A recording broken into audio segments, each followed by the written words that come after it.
आइए जानते हैं आज की कुछ अंतर्राष्ट्रीय खबरों को। पहले एक नजर आज की हेडलाइंस पर। डिब्रूगढ़ जेल पहुंचा अमृतपाल।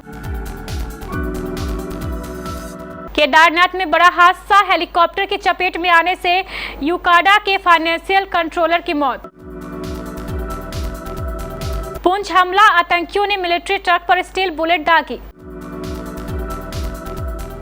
बीजेपी से कांग्रेस में गए जगदीश शेट्टार ने एयरपोर्ट पर की राहुल गांधी की अगवानी। यूथ कांग्रेस के अध्यक्ष श्रीनिवास पर लटकी गिरफ्तारी की तलवार, महिला नेता की शिकायत के बाद बेंगलुरु पहुंची असम पुलिस। धर्म को मानने वाला फायदा नहीं उठाता, आरएसएस चीफ मोहन भागवत ने अमेरिका चीन को सुनाई खरी खरी। ताइवान के विदेश मंत्री बोले 2027 में हमला करेगा चीन। काम न मिलने के चलते कन्नड़ एक्टर ने 35 साल की उम्र में की खुदकुशी। अर्पिता खान की ईद पार्टी में कंगना रनौत को देख शॉक्ड हो गए लोग। और रोहित शर्मा ने अर्शदीप की तारीफ में पढ़े कसीदे। खालिस्तान समर्थक और भगौड़े अमृतपाल सिंह को गिरफ्तार कर लिया गया है। पंजाब पुलिस ने मोगा गुरुद्वारे से उसे गिरफ्तार किया था। पंजाब पुलिस की ओर से ट्वीट कर इसकी जानकारी दी गई है। वह कई दिनों से फरार चल रहा था। पहले कहा जा रहा था कि अमृतपाल सिंह ने मोगा पुलिस के सामने देर रात सरेंडर किया है, लेकिन बाद में पंजाब पुलिस ने बताया कि अमृतपाल को गिरफ्तार किया गया है। उसे मोगा के रोडेवाल गुरुद्वारे से पकड़ा गया, जहां से उसे पुलिस अमृतसर लेकर गई है। अमृतपाल को पंजाब पुलिस असम के डिब्रूगढ़ लेकर निकल गई है। उसे भटिंडा एयरपोर्ट से स्पेशल प्लेन से डिब्रूगढ़ लाया जा रहा है। भटिंडा एयरपोर्ट पर ही उसका मेडिकल चेकअप हुआ है। केदारनाथ में रविवार को एक बड़ा हादसा हो गया। हेलीकॉप्टर की चपेट में आकर एक शख्स की मौत हो गई। मृतक का नाम अमित सैनी बताया जा रहा है, जो उत्तराखंड सिविल एविएशन का फाइनेंशियल कंट्रोलर था। जानकारी के मुताबिक अमित हेलीकॉप्टर के पीछे लगे पंखे की चपेट में आ गया और उसकी मौत हो गई। बताया दे कि 2 दिन बाद यानी 25 अप्रैल से केदारनाथ धाम यात्रा भी शुरू हो रही है। बताया जा रहा है कि केदारनाथ यात्रा की तैयारियों के मद्देनजर अमित सैनी केदारनाथ हेलीपैड के निरीक्षण के लिए गए थे। जैसे ही वह हेलीकॉप्टर से उतरे, तुरंत हेलीकॉप्टर के पंखे की चपेट में आ गए, जिससे उनकी मौके पर ही मौत हो गई। सूत्रों की माने तो जिस समय यह हादसा हुआ उस समय उत्तराखंड सिविल एविएशन के सीईओ भी वहां मौजूद थे। जम्मू कश्मीर के पुंछ में 20 अप्रैल को आर्मी के ट्रक पर आतंकी हमला हुआ था। इस हमले में 5 जवान शहीद हो गए थे। मामले की जांच एनएसजी और एनआईए की टीम कर रही है। घटना को लेकर रविवार को एक जानकारी सामने आई है।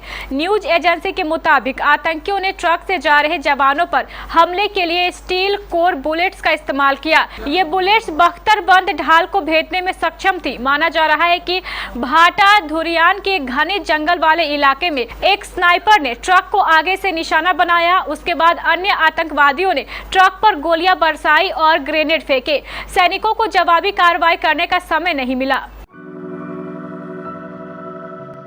भारतीय जनता पार्टी का दामन छोड़कर कांग्रेस का हाथ थामने वाले पूर्व मुख्यमंत्री जगदीश शेट्टार रविवार को हुबली एयरपोर्ट पर राहुल गांधी का स्वागत करते हुए नजर आए। दोनों नेताओं की मुलाकात की तस्वीरें सामने आई है और शेट्टार कुछ कांग्रेस नेताओं के साथ राहुल गांधी का गर्मजोशी से स्वागत करते दिखे। राहुल गांधी यहां से हेलीकॉप्टर के जरिए बागलकोट के कुंदाल संगम मैदान पहुंचे। दरअसल कांग्रेस के चुनावी प्रचार को धार देने के लिए राहुल गांधी आज हुबली पहुंचे हैं, जहां वह रोड शो कर रहे हैं। राहुल गांधी बसव जयंती समारोह में हिस्सा लेंगे और इसे लिंगायत समुदाय तक कांग्रेस की पहुंच बढ़ाने के कदम के रूप में देखा जा रहा है। अपने कर्नाटक दौरे के दौरान राहुल गांधी बागलकोट और विजयपुर जिले का भी दौरा करेंगे और कुछ कार्यक्रमों में भी शिरकत करेंगे।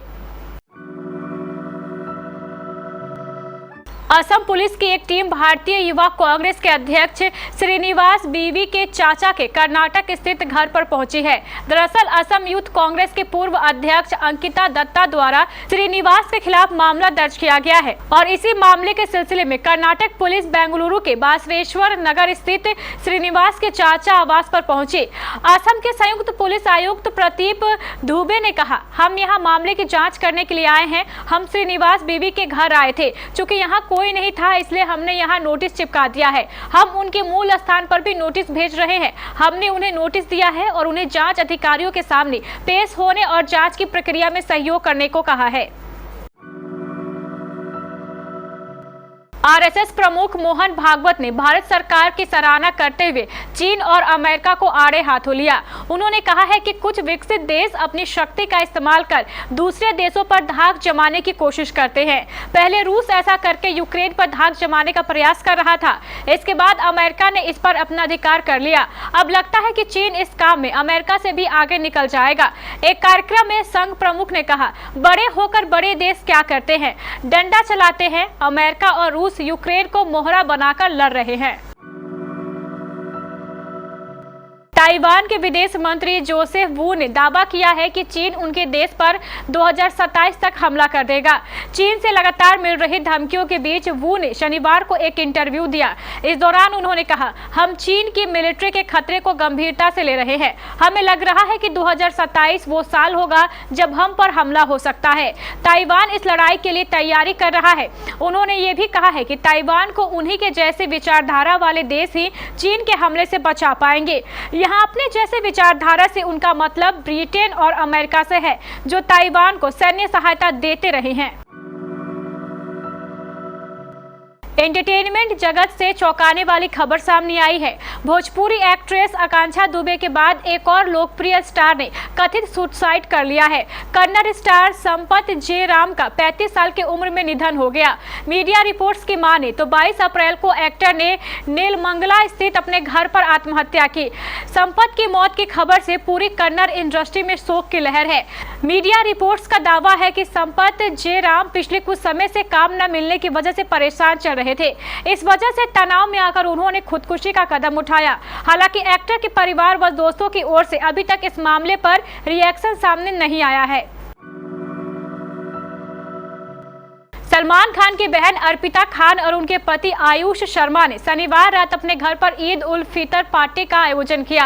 हर साल ईद की रात को रखी जाने वाली इस पार्टी में हर साल बॉलीवुड के कुछ बड़े और सबसे पॉपुलर चेहरे अपनी उपस्थिति दर्ज कराते हैं। हालांकि इस साल कुछ ऐसा हुआ जिसे देखकर लोगों की आंखें फटी की फटी रह गई। हुआ ये कि अर्पिता खान की ईद पार्टी में सितारों का मजमा लगा हुआ था। बी टाउन से लेकर छोटे पर्दे तक लगभग सभी नामी हस्तियां रेड कारपेट पर नजर आई।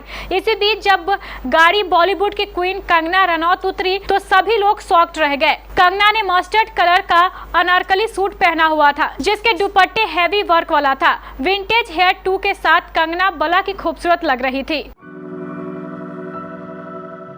बड़े स्कोर वाले मुकाबले में पंजाब किंग्स के खिलाफ 13 रन की हार के बाद मुंबई इंडियंस के कप्तान रोहित शर्मा ने कहा कि वह चाहेंगे कि टीम के खिलाड़ी अपना मनोबल बनाए रखें।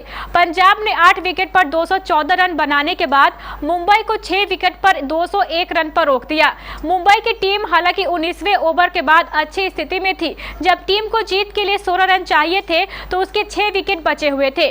अर्शदीप सिंह ने हालांकि इस ओवर में सिर्फ 2 रन दिए और 2 विकेट चटकाए। रोहित ने मैच के बाद प्रशंसकों से कहा, हमसे कुछ गलतियां हुई हैं, लेकिन हम इस पर ज्यादा ध्यान नहीं देंगे। खिलाड़ियों से कहेंगे कि अपना मनोबल बनाए रखें।